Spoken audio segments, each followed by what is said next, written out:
Hello नमस्कार आदाब सत श्री अकाल। मैं हूं आपका दोस्त आपका होस्ट शुभेंद्र चौहान। आप लोग का स्वागत करता हूं सेशन के अंदर, जहां पर हम लोग द हिंदू की कुछ अच्छी खबरें और एडिटोरियल के ऊपर चर्चा करेंगे, जिन्हें पढ़कर निश्चित ही आप लोग की प्रिपरेशन के अंदर आप लोगों को बेटर एज मिलेगी। बट उन सबके पहले आप लोग मेरे साथ टेलीग्राम ग्रुप के ऊपर जुड़ सकते हो। क्लास की अपडेट में पीडीएफ आपको हमें मिल जाती है। इसके अलावा रोज सुबह 9 बजे द हिंदू एनालिसिस की एक क्लास मेरे द्वारा पाथफाइंडर चैनल के ऊपर ली जाती है। कोशिश क्या करो कि इस क्लास के अंदर 9 बजे आप लोग जुड़ो। इसके अलावा आज हम लोग इन सारे टॉपिक्स के ऊपर चर्चा करने वाले हैं और दो खबरें GS3 के अंदर और एक्स्ट्रा हैं, जो कि साइंस एंड टेक्स से आई हुई है ना। आज एडिटोरियल आता नहीं है, टेक्स्ट एंड कॉन्टेक्स्ट आता नहीं है। चलिए शुरू करते हैं। सबसे पहले बात करते हैं GS1 के ऊपर क्या खास है। No viable option, farmer in Punjab force to persist paddy go against the grain.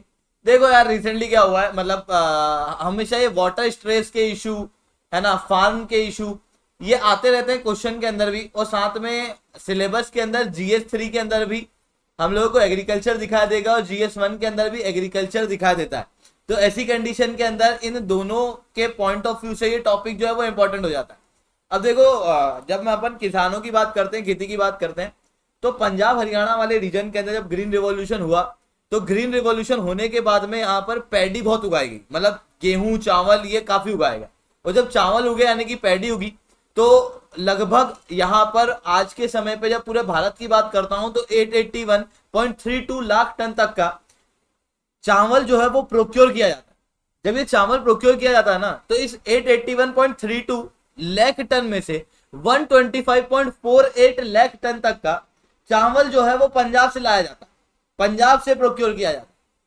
जबकि पंजाब एक ऐसा राज्य है जो हकीकत में पैडी का वहां पर नेचुरल एनवायरमेंट नहीं है, मतलब ओरिजिनली यहाँ पे पैडी उगता नहीं था, चावल यहाँ पे ओरिजिनली में उगता नहीं था, पर बाद में क्या हुआ, यहाँ पर जबरदस्ती उगाने की कोशिश करी। अब क्यों नहीं उगता था भैया? पानी की कमी थी, पानी इतना अवेलेबल नहीं है, पानी इतना अवेलेबल नहीं है, रेन इतनी होती नहीं है, बारिश इतनी होती नहीं है। तो फिर ये लोग क्या करते हैं, ये लोग कैनाल का प्रयोग करते हैं, नदियों का प्रयोग करते हैं, ग्राउंड वाटर का प्रयोग करते हैं, एक्सेस इरिगेशन होता है। जब एक्सेस इरिगेशन होता है तो अब सॉइल की फर्टिलिटी जो है वो कम होने लगी है, सॉइल के अंदर सैलिनिटी देखने को मिल रही है।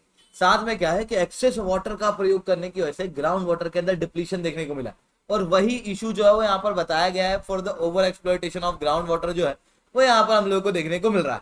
ठीक है, इसके अलावा फिर बात करते हैं GS2 के अंदर क्या खास है। GS2 के अंदर ओडिशा के अंदर क्योंझर रीजन है।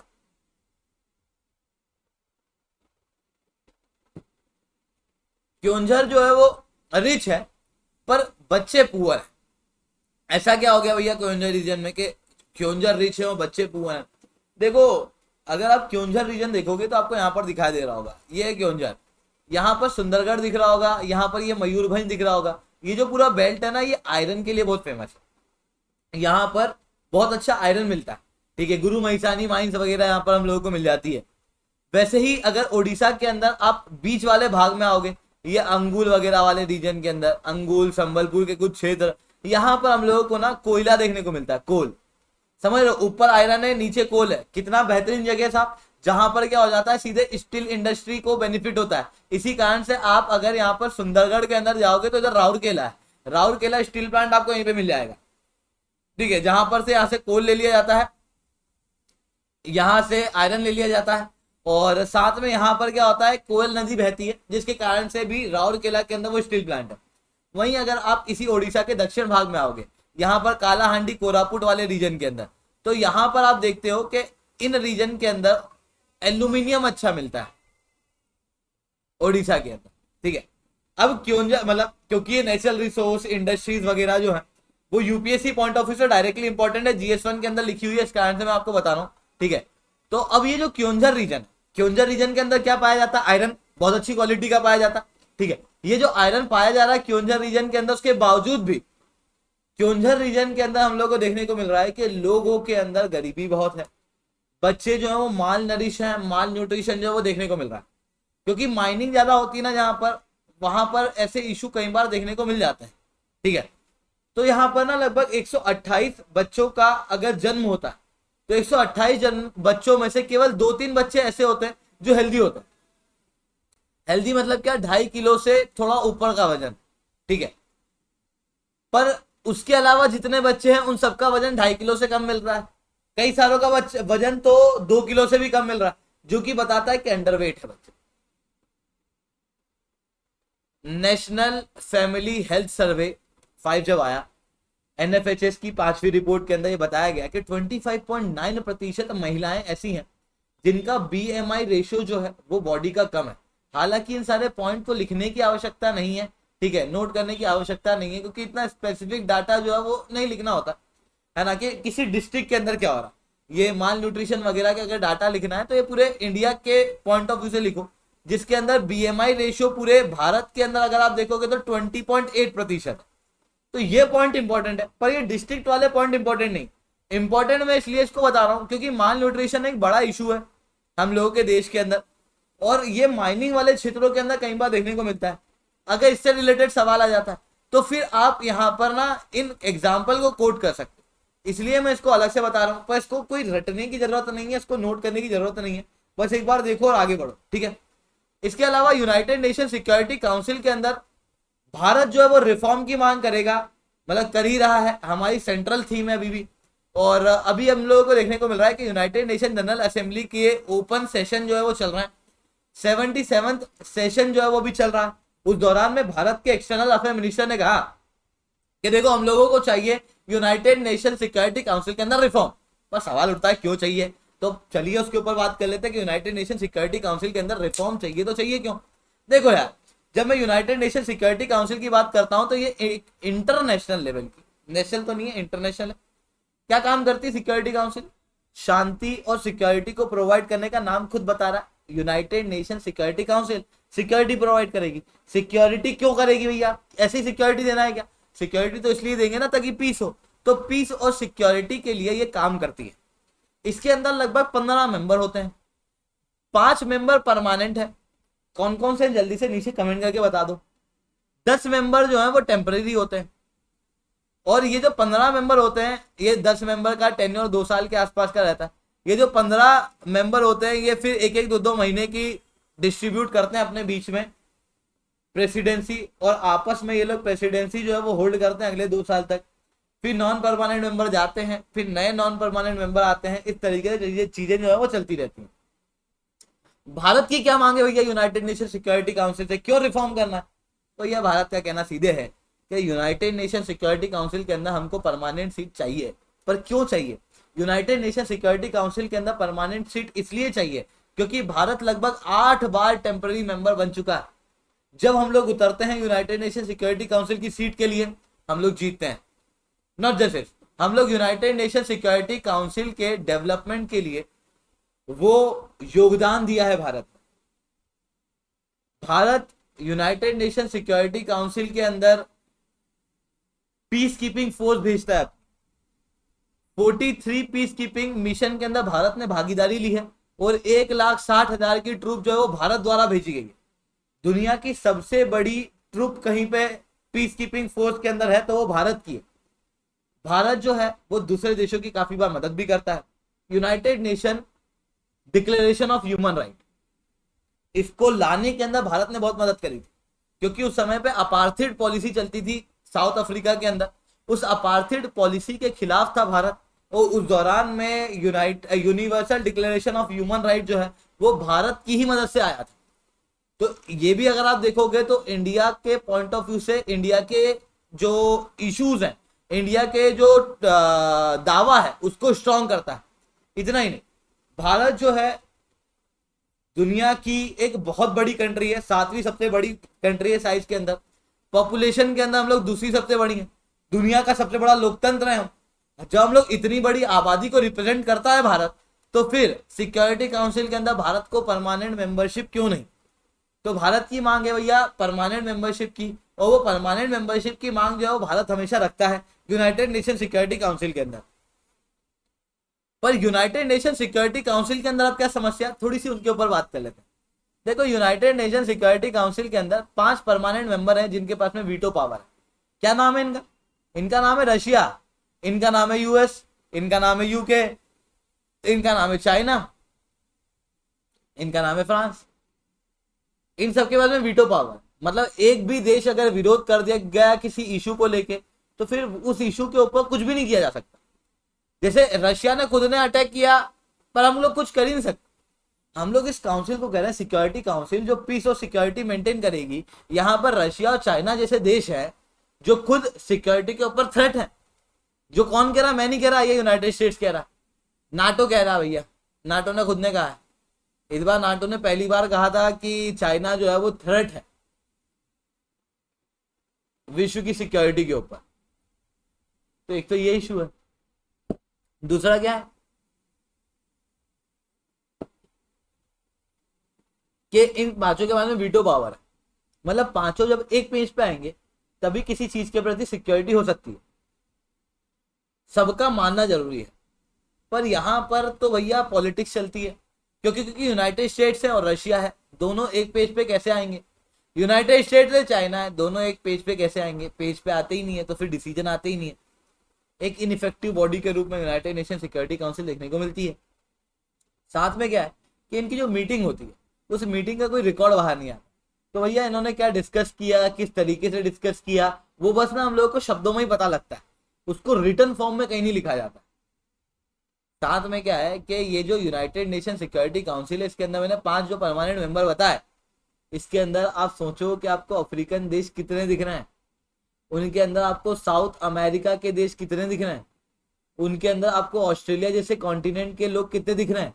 पूरे कॉन्टिनेंट से कोई रिप्रेजेंटेशन है ही नहीं, जबकि कॉन्टिनेंट बड़े बड़े। वहीं दूसरी तरफ वो छोटा सा एक कॉन्टिनेंट है यूरोप, वहां से 3 मेंबर। एशिया तो खैर बड़ा है तो वहां से चलो 2 मेंबर हैं, माना जा सकता है, ठीक है। पर साउथ अमेरिका और अफ्रीका से कोई मेंबर क्यों नहीं है, इज इटसेल्फ एन इशू। इसके अलावा डेक्सपो 2022 जो है वो होने वाला है। डेक्सपो क्या है, तो डेक्सपो एक्चुअली में भारत का एक एग्जीबिशन है, जहां पर हम लोग क्या करते हैं, हमारे डिफेंस इक्विपमेंट का एग्जीबिशन लगाते हैं और हम लोग दिखाते हैं कि भारत के पास में किस क्वालिटी के डिफेंस इक्विपमेंट है। दूसरे देश वाले आते हैं, देखते हैं, अच्छा ये ओहो हो ये है। उसके बाद में क्या होता है, अट्रैक्ट होते हैं भारत की तरफ, और उसके बाद में जब उनको डिफेंस की आवश्यकता पड़ती है तो वो भारत के पास में उन डिफेंस को लेने आते हैं, क्योंकि जब दिखता है तो ही बिकता है, सीधी सी बात है। तो भारत जो है वो डेक्सपो करने वाला है, डेक्सपो। इसका ये मीटिंग होने वाली गांधीनगर के अंदर, ये एक्सपो जो होने वाला है वो गांधीनगर के अंदर होने वाला है, जहां पर इंडियन ओशन रीजन के प्लस कॉन्क्लेव के रूप में इसको देखा जाता है, ठीक है। उससे एक्स्ट्रा लोग जो है वो आते हैं, इंडियन ओशन के आसपास वाली कंट्री आती है, जिसमें अफ्रीकन कंट्रीज भी आती हैं। और इस दौरान में अफ्रीकन कंट्रीज के साथ में इंडिया अफ्रीका डिफेंस डायलॉग भी भारत कर सकता है डेस्को के दौरान में। इसके अलावा बात करते हैं GS3 के अंदर क्या खास है। तो देखो, ऑपरेशन मेघ चक्र चलाया गया था CBI द्वारा। ये क्यों चलाया गया था, चाइल्ड पोर्नोग्राफी। चाइल्ड पोर्नोग्राफी मतलब ऐसे लोग जो कि बच्चों को पोर्नोग्राफी और सेक्सुअल कंटेंट के अंदर इन्वॉल्व करे हुए हैं, उन लोगों को पकड़ने के लिए। चलो कर दिया, बढ़िया है, अच्छी चीज है। इसी जो ऑपरेशन है इसका नाम लिया गया मेघ चक्र। इस दौरान में सिंगापुर की इंटरपोल यूनिट ने भारत की बहुत मदद करी, ठीक है, कहीं सही जानकारी क्या देने में। तो ये इंटरपोल क्या होता है हम लोगों के लिए जानना ये ज्यादा इंपॉर्टेंट है, क्योंकि ये एक ऐसा टॉपिक है जो हर साल खबरों में भी रहता है, ठीक है। International governance point of view से इंपॉर्टेंट है, ठीक है। तो इसलिए हम लोग इसको समझने की कोशिश करते हैं कि इंटरपोल क्या है। देखो बात क्या है, अगर आप सोचोगे कि यार इंडिया के अंदर अगर पुलिस नहीं होती तो क्या होता, पर क्या केवल इंडिया के अंदर पुलिस होने से सारी चीजें ठीक हो जाती हैं क्या। कई सारे क्रिमिनल ऐसे होते हैं जो बाहर से इंडिया के अंदर आ जाते हैं, या फिर इंडिया के अंदर क्राइम करके बाहर भाग जाते हैं। मेहुल चोकसी, विजय माल्या, इनके नाम तो पता ही होंगे आपको। तो ये लोग भी क्रिमिनल है एक तरीके से। तो इनको अगर हम लोगों को उनके जहां पर ये भागे हैं वहां से उठवाना है, तो वहां पे गिरफ्तारी करवानी है वहां की पुलिस से। इंटरनेशनल लेवल पे भी कोई पुलिस होना चाहिए ना। जैसे कोई आतंकवादी है, भारत को पता चला कि यहाँ पर ये व्यक्ति आतंकवादी और ये व्यक्ति भारत से अमेरिका की तरफ जा रहा है, कोई इंटरनेशनल लेवल की पुलिसिंग सिस्टम तो होना चाहिए ना कि हम लोग इन चीजों को टैकल कर सके, इंटरनेशनल लेवल पे क्रॉस बॉर्डर के क्राइम को टैकल कर सके। तो उसके लिए होती है इंटरपोल। इंटरपोल कोई पुलिस नहीं है, इंटरपोल एक इंटरपोल है, ठीक है। इसके इंटरनेशनल पुलिस मत समझने लगना, ठीक है। इंटरपोल एक ऐसा सिस्टम है जिससे इंटरनेशनल पुलिसिंग सिस्टम बनता है, क्योंकि देखो हर एक देश के अंदर अपनी पुलिस तो है, अब एक्स्ट्रा इंटरनेशनल लेवल पे पुलिस लगा के क्या ही कर लोगे आप, कुछ मत करो, ये जो देश है जिनके पास में पुलिसिंग सिस्टम है, उनके बीच में आपस में, उनकी पुलिस के बीच में कोऑपरेशन करा दो, तो उसी को इंटरपोल कहा जाता है। जिसके अंदर क्या होता है, जैसे इंडिया है, तो इंडिया के अंदर जो पुलिस है उसकी एक नेशनल क्राइम ब्यूरो करके एक यूनिट होगी, ठीक है। एक यूनिट अमेरिका की होगी, यूएस की, एनसीबी, और ये लोग आपस में क्या करेंगे, कोलैबोरेट करेंगे। जैसे इंडिया की पुलिस को कुछ पता लगता है कि अरे यार ये शुभन जो है वो क्रिमिनल है, उसको पकड़ो मारो, ठीक है। या फिर पता लगता है कि यार जेठालाल के पैसे जो है वो सुंदरलाल लेके भाग गया है कहीं, तो फिर क्या होगा कि सुंदरलाल को पकड़वाना है, अगर वो अमेरिका भाग गया है तो जेठालाल को कहा जाएगा, मतलब जेठालाल पुलिस में कंप्लेन करेगा।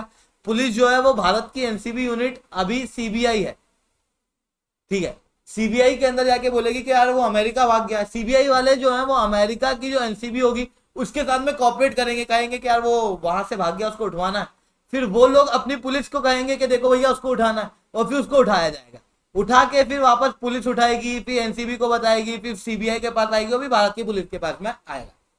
इस तरीके से सारी चीजें होती है। तो इंटरनेशनल लेवल का ये पुलिसिंग सिस्टम है इंटरपोल, ठीक है, जहां पर 194 अलग अलग देश शामिल है। सॉरी मैं नेशनल क्राइम ब्यूरो कह रहा हूँ, नेशनल सेंट्रल ब्यूरो होता है एनसीबी, जो भारत के अंदर सीबीआई के रूप में, इसका हेडक्वार्टर लायन में फ्रांस के अंदर है। अब क्या होता है, जैसे मतलब मैंने बताया ना कि यार भारत की नेशनल सेंट्रल ब्यूरो और अमेरिका की नेशनल सेंट्रल ब्यूरो, इसने उठवाने की बात करी, पर ऐसा भी तो हो सकता है कि यार भारत के पास में समुद्र के अंदर अचानक से कोई डेड बॉडी आ गई, पता नहीं किसकी आई है, पर आई है, हमको लग रहा है वो अमेरिका की है, तो हम लोगों को नोटिस भेजना है, तो उसके लिए फिर एक अलग प्रकार का नोटिस जाना चाहिए ना। चलो ठीक है, मान लो कि ये भी नहीं, कभी ऐसा हुआ कि भारत के अंदर कोई आतंकवादी, हम लोगों को खबर मिली कि आतंकवादी था यार, और ये अभी अभी निकल गया, ये अमेरिका चला गया, अमेरिका को जानकारी देना, तो अब उसके लिए एक अलग रूप से नोटिस भेजना पड़ेगा ना अमेरिका को। तो अलग अलग प्रकार के नोटिस होंगे कि नहीं, तो इंटरपोल के अंदर अलग अलग प्रकार के नोटिस होते हैं, जिसके अंदर दो देशों की एनसीबी आपस के अंदर जानकारियां देती हैं। एक होता है रेड नोटिस, जो होता है वांटेड पर्सन, के इंडिया को चाहिए कि यार वो जो लड़का है या वो जो आदमी है उसको भारत भेजो। विजय माल्या को उठवाना है, मेहुल चोकसी को उठवाना है, तो उसके लिए करेंगे। लंदन इसके अंदर जाना मानता नहीं, तो लंदन से हम लोग लोगों को नहीं उठा पाते। पर आपको अगर याद होगा तो मेहुल चोकसी को हम लोगों ने यही रेड नोटिस से उठवाया था। सेकंड होता है येलो नोटिस, कि भारत के अंदर कोई व्यक्ति वो गायब हो गया है, मिसिंग है, तो उसकी जानकारी निकालना, तो इसका प्रयोग आता है। कोई बॉडी जो है वो भारत के समुद्र के किनारे आ गई, हम लोगों को बताना है कि यार हम लोगों के यहाँ पर एक समुद्र के यहाँ पे बॉडी आई, कहीं आपकी तो नहीं है, उसके लिए ब्लैक नोटिस होता है, ठीक है। साथ में जैसे दूसरे देश के ऊपर कोई थ्रेट है, भारत को पता लगता है कि यार ये आतंकवादी अटैक कर सकता है, या फिर वो फलाना फलाना व्यक्ति वो किसी इवेंट के अंदर कुछ उलझुल हरकत कर सकता है, तो भारत जो है वो ऑरेंज नोटिस भेजेगा उस देश की एनसीबी को, और वो अपनी पुलिस को आग्रह कर देगी। ग्रीन नोटिस होता है वार्निंग का और इंटेलिजेंस का, कि देखो हमारे पास में जानकारी आई है, जानकारी आपको दे रहे हैं। मोडस ऑपरेंडी के लिए पर्पल होता है, और ब्लू जो होता है वो एडिशनल इन्फॉर्मेशन देने के लिए होता है। वहीं Interpol United Nation Security Council special notice होता है, जो कि यूनाइटेड नेशन सिक्योरिटी काउंसिल के सैंक्शन से रिलेटेड होता है, ठीक है। इसके अलावा एक और खबर क्या है कि यूनाइटेड स्टेट्स के जो प्रेसिडेंट है जो बाइडन, उन्होंने क्या किया है, अफगानिस्तान को नॉन नाटो अलायंस से हटा दिया है, टर्मिनेट कर दिया है। क्यों कर दिया भैया, तो देखो नाटो की बात समझ लेते हैं पहले कि नाटो क्या है। तो ये नाटो एक ऐसी संस्था है जो 1949 के अंदर बनी है। ये एक मिलिट्री ऑर्गेनाइजेशन है, जहां पर लगभग शुरुआत में 12 देश जो हैं वो इसके फाउंडिंग मेंबर के रूप में दिखते हैं। ये रशिया को काउंटर करने के लिए, यूएसएसआर था उस समय पे, उसको काउंटर करने के लिए बनी थी। वहीं यूएसएसआर ने अपनी अलग वॉर्सो बना ली थी। अब क्या हुआ, 1991 के अंदर यूएसएसआर टूटा, तो वॉर्सो के कई सारे मेंबर जो है वो नाटो के अंदर जुड़ने की शुरुआत हो गए, और उसके बाद में आज नाटो के अंदर लगभग 30 मेंबर है। रिसेंटली मोंटेनिग्रो और नॉर्थ मैसेडोनिया ने नाटो को ज्वाइन किया था। स्वीडन और नॉर्वे ने ज्वाइन करने की बात की, अभी ज्वाइन नहीं हुआ, ठीक है। उन्होंने एप्लीकेशन वगैरह डाल दिए, पर अभी ऑफिशियली ज्वाइन नहीं हुए, तो उनको नाटो का मेंबर नहीं माना जाए। तो उनको छोड़ के जो है वो लगभग 30 मेंबर अभी हम लोगों को देखने को मिल रहा है, ठीक है।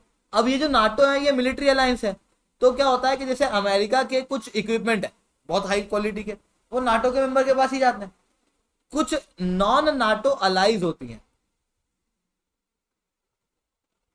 जैसे आज के समय जापान है, ये नाटो नहीं है, नाटो के भाग नहीं है, पर ये नाटो से बहुत अच्छा कोलेबरेट करता है। तो इन लोगों को ना अमेरिका इक्विपमेंट सप्लाई करता है, हथियार सप्लाई करता है। अफगानिस्तान को भी ऐसा डेजिग्नेशन दिया गया था, पर अफगानिस्तान के पास से वो डेजिग्नेशन जो है वो छीन लिया गया। ठीक है, इसके अलावा अब बात करते हैं कि नाटो के अंदर रिलेवेंस क्या है, मतलब क्या आज नाटो रिलेवेंट है? हाँ जी, एक तरीके से देखा जाए तो बिल्कुल है। जो नाटो क्यों बनी थी? रशिया के कारण। और रशिया वापस से उभर के आ रहा है कि नहीं आ रहा? तो नाटो को उभरना तो पड़ेगा ना फिर। दूसरा इशू क्या है कि विश्व के अंदर इनसिक्योरिटी बढ़ रही है। अमेरिका को काउंटर करने के लिए चाइना जो है वो ऊपर उठ रहा है, तो अमेरिका की अलाय को अमेरिका के साथ में खड़ा तो रहना पड़ेगा कि नहीं रहना पड़ेगा? ठीक है, साथ में एक लॉन्गेस्ट सर्वाइविंग मिलिट्री ऑर्गेनाइजेशन के रूप में है, तो हो सकता है आगे भी ये मिलिट्री ऑर्गेनाइजेशन जो है वो सर्वाइव करे, दैट इज नाटो। वही नाटो के अंदर कई सारे इश्यूज भी हैं। नाटो के अंदर इशू क्या है कि ये जो नाटो है इसके मेंबर के बीच में ही नहीं बन रही है ना, आपस में ही कॉन्फ्लिक्ट में है। जैसे यूनाइटेड स्टेट्स ने क्या कर दिया, टर्की के ऊपर सैंक्शन लगा दी। टर्की खुद भी नाटो का भाग था, इसके ऊपर ही सैंक्शन लगा दी। ऐसी भी हरकत देखने को मिल रही है। ठीक है, कोई क्लैरिफाइड एजेंडा नाटो का अभी तक देखने को नहीं मिल रहा है, तो इस कारण से नाटो जो है वो अपनी रेलेवेंस खो भी रहा है, तो वहीं नाटो की रेलेवेंस आजकल बढ़ भी रही है। ये सारे देश जो है वो नाटो के देशों के रूप में आपको देखने को मिलेंगे आज के समय पर। इसके अलावा कोई बहुत इंपॉर्टेंट चीज नहीं है, इसको नोट मत करना। कॉफी रिंग इफेक्ट एक साइंस एंड टेक के अंदर एक इफेक्ट आया। कभी आप लोगों ने कॉफी देखी है? कॉफी जो है उसका एक बाहरी लेयर होती है और अंदर की एक लेयर होती है। बाहर वाली थोड़ी सी डार्क होती है और अंदर जो है वो डार्क नहीं रहती। ये होता है कॉफी रिंग इफेक्ट। जब क्या होता है, बाहर सूरज है, सूरज दादा क्या कर रहे हैं, कॉफी को सुखा रहे हैं, तो बाहर से कॉफी सूख जाती है, मॉइस्चर कम हो जाता है। तो मॉइस्चर कम होने के कारण बाहर वाली लेयर जो है वो डार्क होती है। अब आपने कभी सुना होगा, तो यह कभी भी किसी मटेरियल का मॉलिक्यूल का ट्रेवल कब होता है? हायर कंसंट्रेशन से लोअर कंसंट्रेशन की तरफ। मानते हो मेरी बात? ठीक है, ऑस्मोसिस वगैरह वो सब बचपन में साइंस की किताब पे नजर अड़ा ली हो तो याद आना चाहिए। अब याद आ गया तो फिर क्या होगा कि अंदर की तरफ मॉइस्चर है, बाहर की तरफ नहीं है, तो अंदर हायर कंसंट्रेशन है, बाहर लोअर कंसंट्रेशन है, तो उसकी तरफ वाटर मॉलिक्यूल जो है वो मूव करेंगे।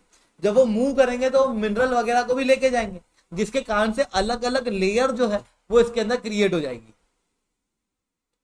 इसके अलावा कोविड-19 जो वायरस है ये अपने आप को लगातार इवॉल्व कर रहा है, इसको भी नोट करने की जरूरत नहीं है, बस समझ लो कि BA.2.75 करके एक नया वेरिएंट आया है ओमिक्रॉन का ही, जो 900 केसेस होल्ड कर रहा है आज महाराष्ट्र के अंदर। ओमिक्रॉन के ऐसे ही अलग अलग सब लिनिएज हैं, BA.2.38, BA.5, BA.2, BA.2.74, BA.2.76, ये सारे अलग अलग वो हैं ओमिक्रॉन के ही सब लिनिएजेस हैं, है ना, मतलब आते ओमिक्रॉन में उसी के अंदर सब लिनिएज है। अब क्या है, कोविड-19 और ओमिक्रॉन खास रूप से ये क्या बहुत जल्दी अपने आप को इवॉल्व कर, जो भी नई बॉडी के अंदर जा रहा है बहुत तेजी से इवॉल्व कर रहा है। वैक्सीन के प्रति जो है उसका कारण से इम्यूनिटी अब वायरस के अंदर वापस क्रिएट हो रही है और ज्यादा लेवल पे हो रही है। BA.4 और BA.5 लीनिएज जो है वो काफी ज्यादा इन कंट्रियों के अंदर, मतलब जो डेवलप्ड कंट्री हैं उसके अंदर ज्यादा देखने को मिल रही है।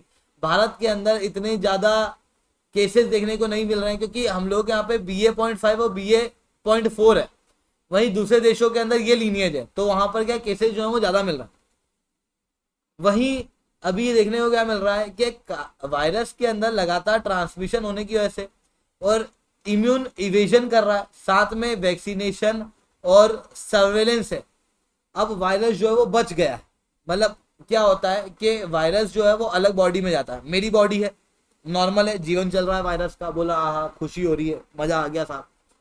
पर आपने देखा होगा कि आदमी अपने आप को इवॉल्व करता है, तो अब क्या होता है कि इंसान का इवोल्यूशन क्यों हुआ होगा? अलग इन्वायरमेंट मिला तो हमारा इवोल्यूशन हो गया। पहले आइस एज का समय था, ठंडे इलाके थे, तो बर्फ के अंदर बाल बड़े होते थे, धीरे धीरे करके बाल छोटे होने लग गए, क्योंकि अब जरूरत ही नहीं पड़ रही आज के इन्वायरमेंट में। अभी तो ग्लोबल वार्मिंग है, ये भी झड़ा देंगे अपन। जब इंसान के अंदर एनवायरनमेंट के अनुसार चेंज हो सकता है तो वायरस के अंदर क्यों ना हो? तो अब क्या होता है, जैसे मतलब एक व्यक्ति है, जैसे मैं हूं और मान लो आपने वैक्सीन लगाई हुई है, मैंने नहीं लगाई, आपको हो सकता है पहले कोविड हुआ था, मेरे को कोविड हुआ ही नहीं, मेरे अंदर अभी केस था, मैं बिल्कुल एकदम लोट लगा गया, ओहो उठा नहीं जा रहा, उठा नहीं जा रहा। फिर उसके बाद में क्या हुआ, मान लो मेरा वायरस आपके अंदर पहुंचा, तो आपने वैक्सीन वगैरह लगाई है, तो आपकी बॉडी के अंदर उस वायरस को एक अलग इन्वायरमेंट मिलेगा। तो वो ना ऐसे इन्वायरमेंट में लगातार अगर जाएगा तो उसका इवोल्यूशन हो जाए, तो वो क्या करेगा, वैक्सीन वगैरह उसके ऊपर इफेक्टिव होना बंद हो जाएगी। तो वैसे केसेस जो है वो हम लोगों को कोविड के अंदर देखने को मिल रहा है। दोस्तों आज के लिए इतना ही रखते हैं। लेक्चर अच्छा लग गया हो तो लाइक कर दो, लेक्चर बहुत अच्छा लग गया तो ऐसा 10 कमेंट कर दो। अगर आप लोगों को अनअकैडमी के ऊपर सब्सक्रिप्शन लेना है तो आप लोगों को कोड क्या यूज करना है दोस्तों, ऐसा 10, जिसके बाद में आप लोगों को मेरे द्वारा पर्सनली 1-on-1 मेंटरशिप मिलेगी। अभी एक कॉम्बेट होने वाला है 11 बजे, इसको आप अटेंड कर सकते हो। ठीक है, तो दोस्तों आज के लिए इतना ही। That's all from my side. जय हिंद, जय भारत।